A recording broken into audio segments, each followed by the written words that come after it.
他の誰でもない。これはお前の物語だ。Auron! Auron!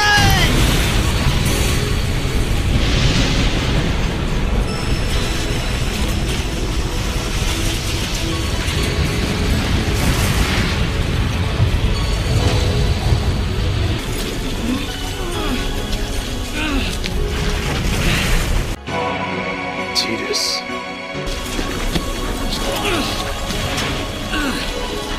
You've been replaced.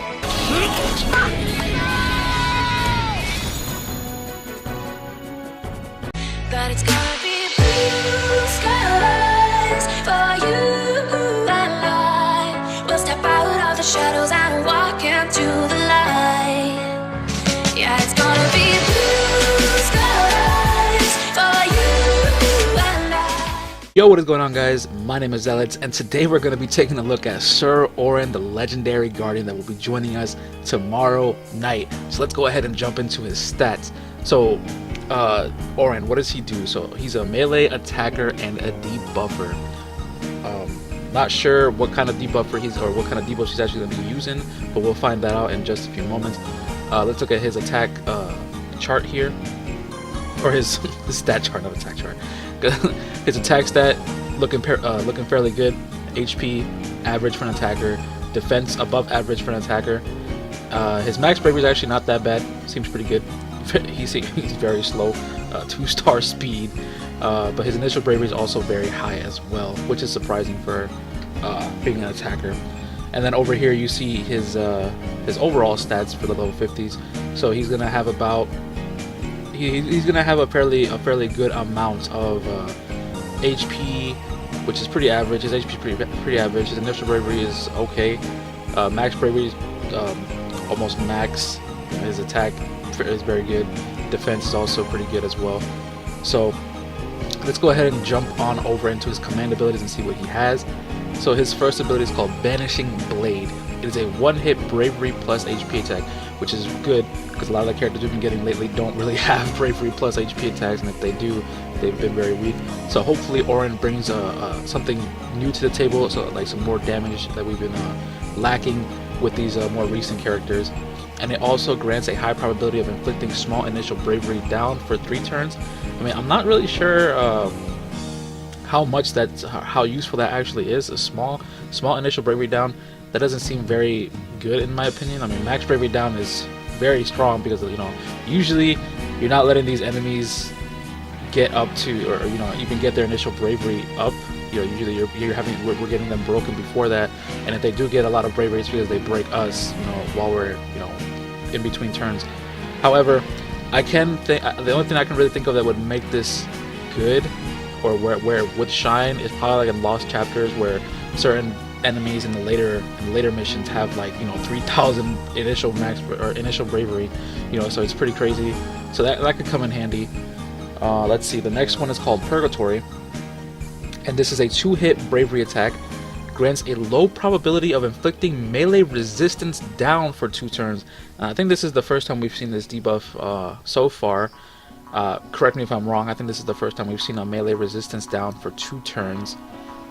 But it's not a bravery plus HP attack, and it also has a fairly large. He has a fairly good amount of max uses for each ability, similar to Titus, I'd argue. And then down here we see Dragon Fang, but this is for his EX ability. So it's a 2-hit AoE bravery plus HP attack. HP damage is distributed amongst targets, moderately increases bravery damage against a single target, delays all targets by 1 turn, afflicts targets with melee resistance down for 3 turns, grants medium physical attack up for 6 turns, and then all the other requirements and conditions. So yeah, that's his EX ability. He has a very strong EX weapon, guys. Like, Auron is very, very strong later on in the game. So let's move on to his passives. So what does he actually have? So he has Bravery Attack Up, slightly raises attack when bravery is over 50%. Banishing Blade Light, slightly reduces action delay after using Banishing Blade. Debuff Attack Up, slightly raises attack while an enemy is debuffed. Purgatory attack up. Slightly raises, not attack up, power up. Slightly raises bravery damage dealt by Purgatory. Critical power up. Slightly raises bravery damage inflicted by critical hits. Banishing Blade power up. Slightly raises bravery damage dealt by Banishing Blade. Break boost. Slightly raises max bravery for 1 turn after breaking an enemy. Purgatory charge. Max uses increases max uses of Purgatory by 1. And then he has Pioneer Spirit, which moderately raises speed for 1 turn when the battle starts. Overall, his innate passives don't seem very strong. I mean, this kind of really sucks, guys. Pioneer Spirit. I mean, it's a moderate speed boost, but I mean, like, really, like, for 1 turn, like, I don't know. That kind of sucks. I mean, yeah, he has like some decent ones, like critical power up and debuff attack up. But I mean, this bravery attack up slightly raises attack when bravery is over 50%. Like, why? Like, you know what I mean? Like, usually when you're even at that high of a bravery, you're gonna just HP attack anyways, or bravery plus HP attack. But I don't know. It doesn't seem that strong overall to me. But let's look at his 60 enhancement passive and see how strong he gets from there. So he gets debuff boost, moderately raises max bravery when an enemy is debuffed. Very good. Banishing Blade extend, increases Banishing Blade's max uses by 5. What? Wait, hold on. Wait, hold. So initially he only gets 3 uses? What? Dude, that's horrible. Hold on. That sucks. Wait a minute. Wait a minute. What's going on? Does it start off with 8, or is it just saying 8 because it's adding on the 5 already? Increases the number of hits to 4.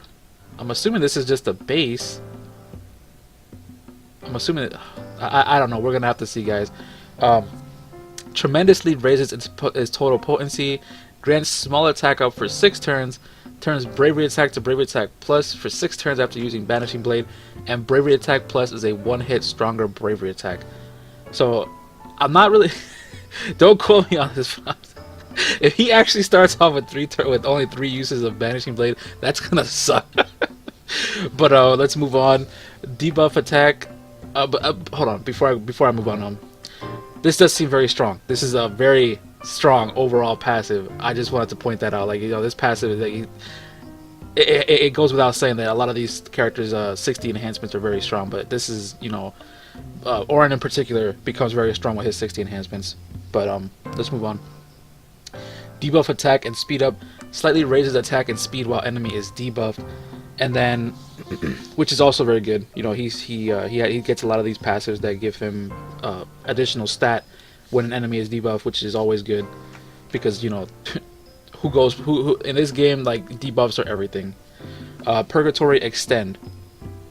Increases Purgatory's max uses by 1. Moderately raises the potency of the first hit. Turns the second hit to an AoE hit. What?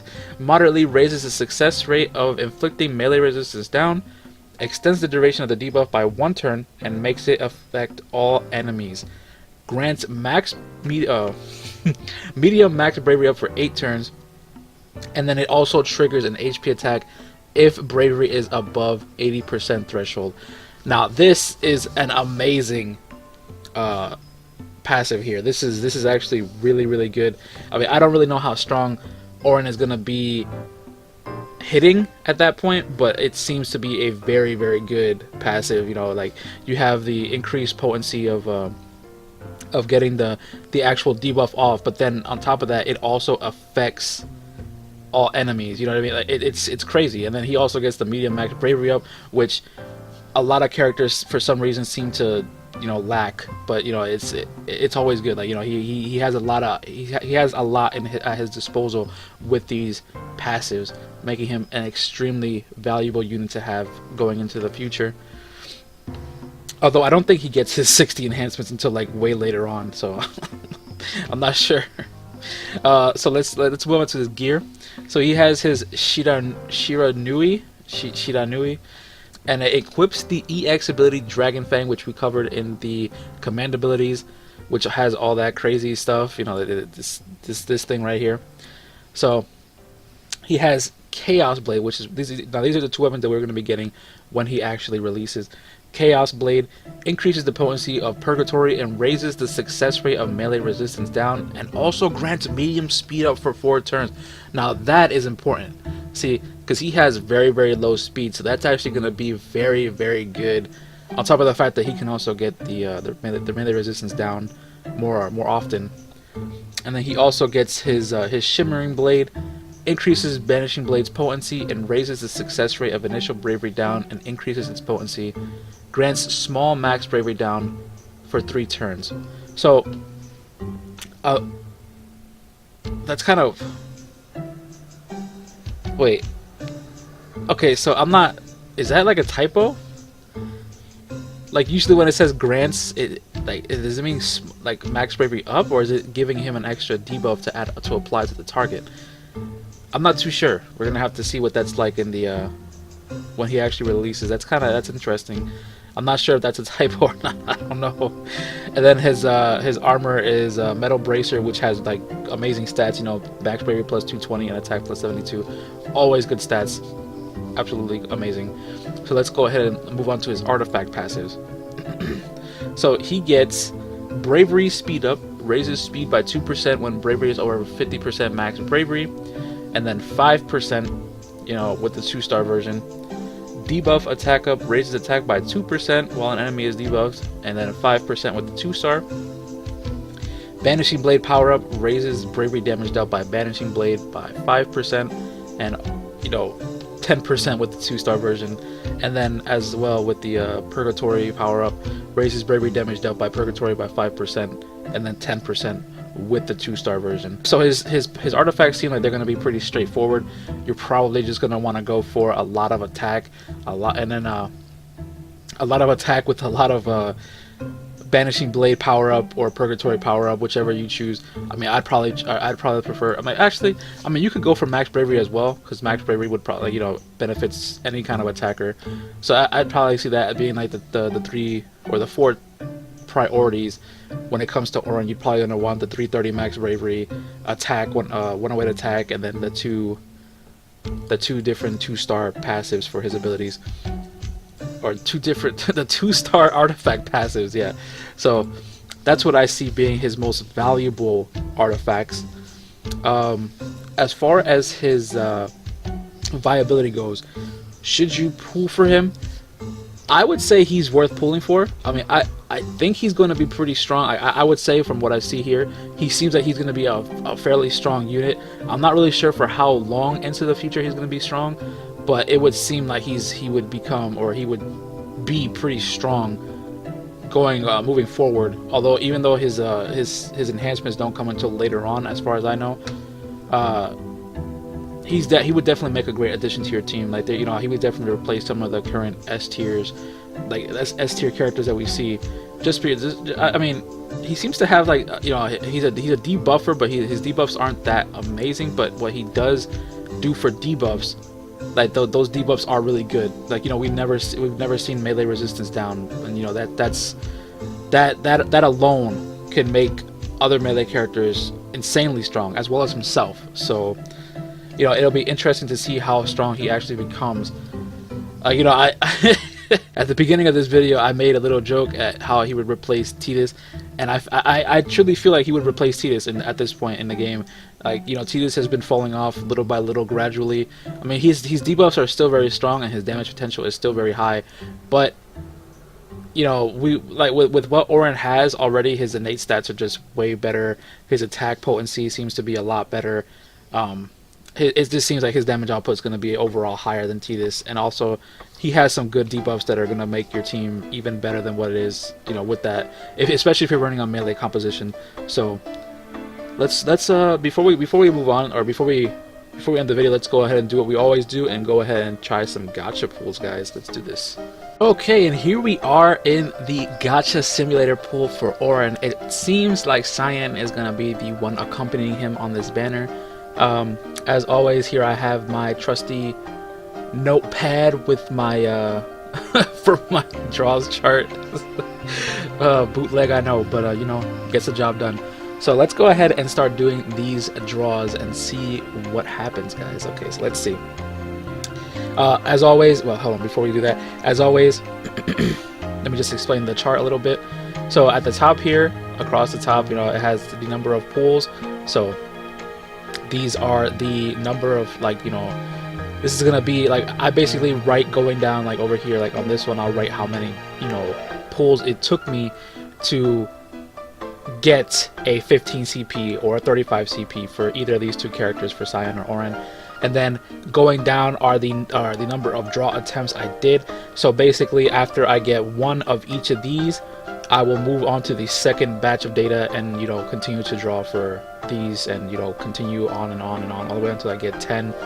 So as always, I always do say this as a disclaimer: none of these are any kind of definitive answer to how well or how good or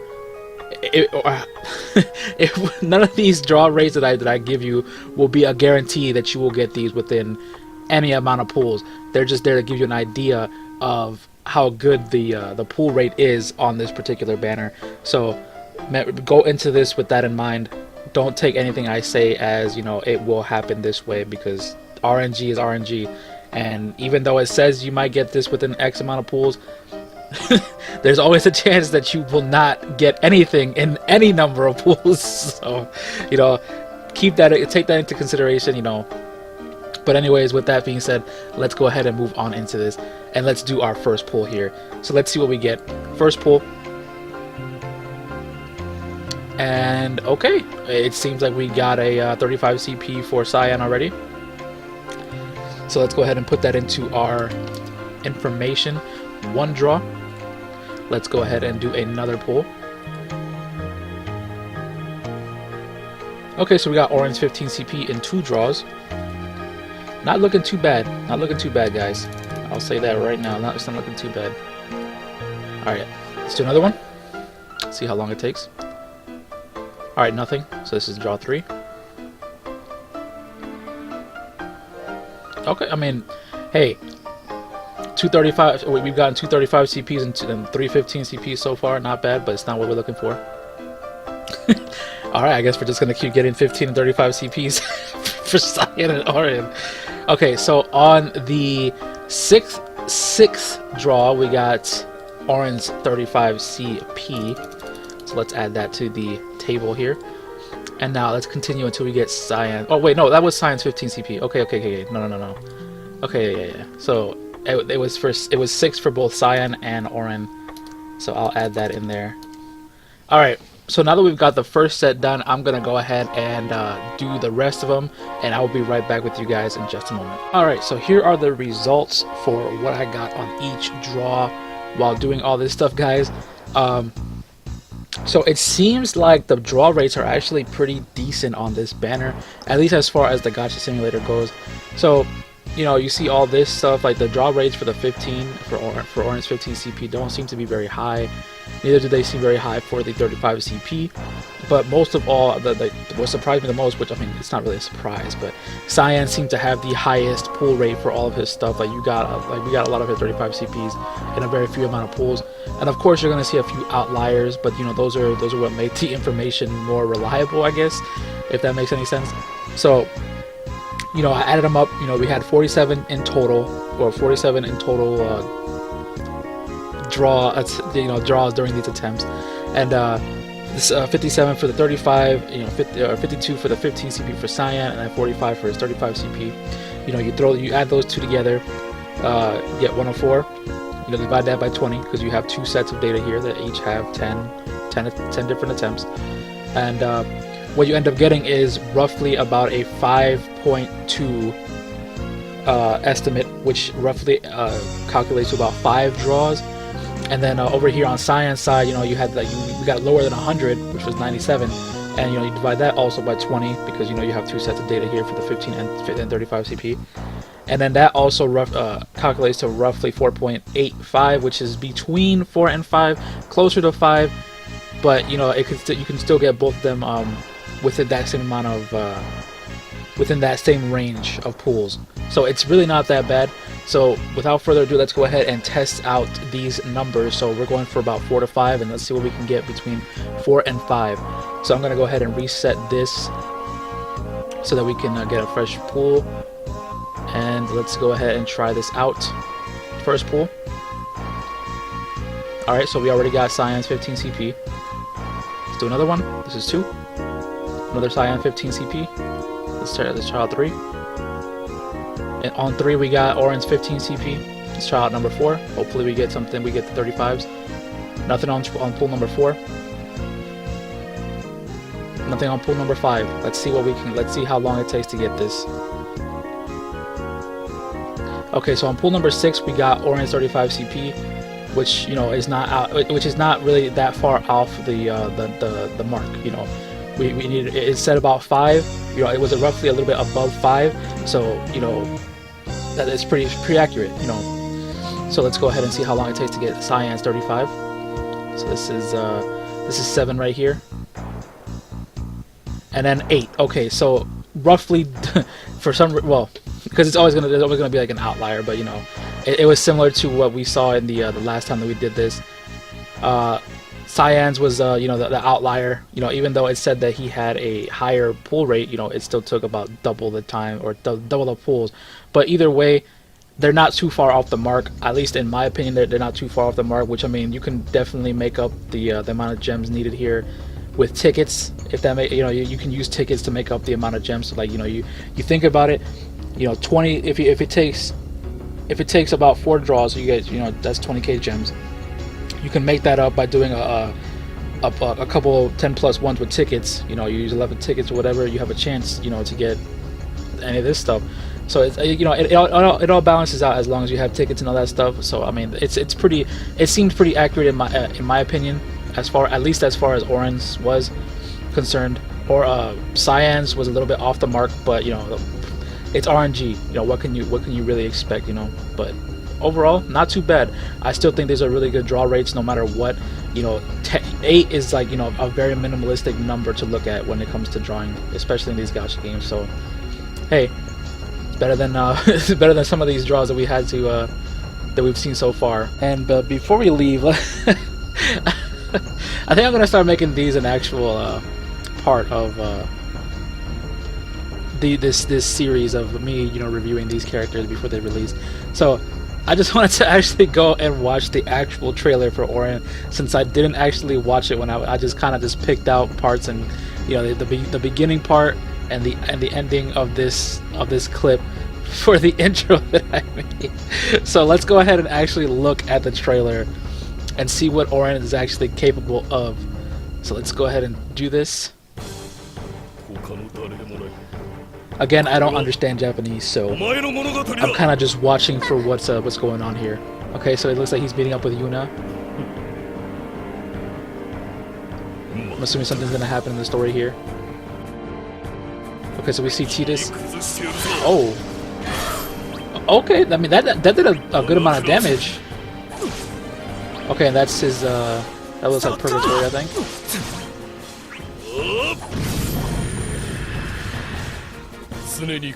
Okay, I mean he seems pretty average as far as attackers go. But that ability right there, that what was that ability called? Banishing Blade. It seems like it does a lot of damage. Like it does the initial hit the initial hit actually does a lot of damage. So I hope that he's actually really strong coming out. He seems to be really strong. Is that with maxed out gear and all that stuff? I wonder, because it looks like the weapon's maxed out from what it seems. But then again, it's only with the 15 CP weapon. It looks like doesn't really have the 35, and then 35 here. Yeah. So it definitely seems like his Banishing Blade is going to be the heavy hitter. Purgatory doesn't seem like it's going to be doing too much damage, but you can definitely see that they try to exemplify the physical damage resist down by showing off how much damage TS's quick hit can do on the target that's debuffed. Overall, he doesn't seem like he's going to be a bad character, but that's going to do it here for this video, guys. I hope this helps for you to decide on whether or not Auron will be a character that you want to add to your party or not. He doesn't seem to be too bad, but I don't know if I'll be drawing for him, because even though I really want to pull, I still have to consider Garnet's banner, and also for chapter 9, because I also really want Sarah. Like, you know, Sarah's the next person in line that I really want to get, which are, and they're both coming out really soon. But anyways, the next video will be when Auron finally releases. So yeah, until next time, bye guys.